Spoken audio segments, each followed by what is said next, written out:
আসসালামু আলাইকুম। আমন্ত্রণ গোল্ডেন এজ হোম কেয়ার উত্তর আমেরিকা বাংলা ভিশন সংবাদে আপনাদের সাথে আছি জেবা রহমান।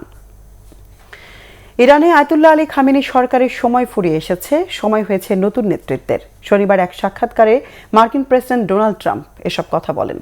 একদিন আগে ইরানের সর্বোচ্চ নেতা আয়াতুল্লাহ আলী খামেনি দেশটির অভ্যন্তরে সাম্প্রতিক সংঘর্ষের জন্য প্রেসিডেন্ট ট্রাম্পকে প্রধান অপরাধী হিসেবে দায়ী করেন।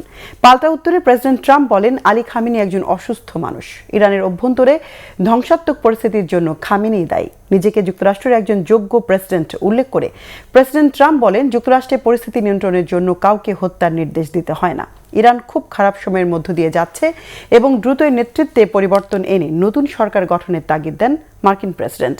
এদিকে রবিবার ইরান সরকার জানায়, সাম্প্রতিক বিক্ষোভে 500 নিরাপত্তা বাহিনীর সদস্য সহ 5000-এর বেশি মানুষ নিহত হয়েছেন। গ্রিনল্যান্ড দখলে নেওয়ার বিরোধিতা করায় ডেনমার্ক, যুক্তরাজ্য, জার্মানি, ফ্রান্স সহ ইউরোপের 8টি দেশের ওপর 10% শুল্ক আরোপের ঘোষণা দিয়েছেন যুক্তরাষ্ট্রের প্রেসিডেন্ট ডোনাল্ড ট্রাম্প। আগামী 1 ফেব্রুয়ারি থেকে নতুন এই শুল্ক কার্যকর হবে। স্থানীয় সময় শনিবার নিজের মালিকানাধীন সামাজিক যোগাযোগ মাধ্যম ট্রুথ সোশ্যালে দেয়া এক পোস্টে এই ঘোষণা দেন ট্রাম্প। তিনি বলেন, যুক্তরাজ্য, Germany, France, Denmark, Norway, Sweden, Netherlands ও ফিনল্যান্ড থেকে যুক্তরাষ্ট্রে পাঠানো সব ধরনের পণ্যের উপর 10% শুল্ক কার্যকর হবে। আর আগামী 1 জুন থেকে এই হার বাড়িয়ে 25% করা হবে। গ্রিনল্যান্ড ইস্যুতে একটি চুক্তিতে না পৌঁছানো পর্যন্ত এই শুল্ক বহাল থাকবে। ডোনাল্ড ট্রাম্প নতুন করে শুল্ক আরোপ এবং ভবিষ্যতে শুল্কের পরিমাণ বাড়ানোর হুমকি দেওয়ার পরও গ্রিনল্যান্ডের প্রতি সমর্থন পুনর্ব্যক্ত করেছে যুক্তরাজ্য, ফ্রান্স, নরওয়ে ও সুইডেন।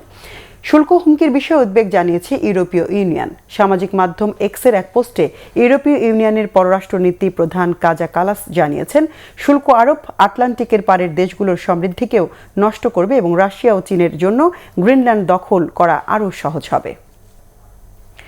সিরিয়ায় মার্কিন সেনা নিহতের ঘটনায় জড়িত থাকার অভিযোগে এক আল কায়দা নেতাকে হত্যার দাবি করেছে যুক্তরাষ্ট্র। গেল শুক্রবার সিরিয়ার উত্তর পশ্চিমাঞ্চলে সেনা অভিযান চালিয়ে বিলাল হাসান আল জসিম নামে ওই নেতাকে হত্যা করা হয়েছে বলে জানিয়েছে ইউএস সেন্ট্রাল কমান্ড।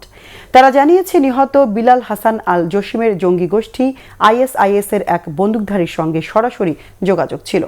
গেল 13 ডিসেম্বর সিরিয়ার পালমিরাতে যুক্তরাষ্ট্র ও সিরীয় সেনা সদস্যদের হতাহতের ঘটনায় ওই বন্দুকধারী জড়িত ছিল বলেও দাবি করেছে সেন্টকম।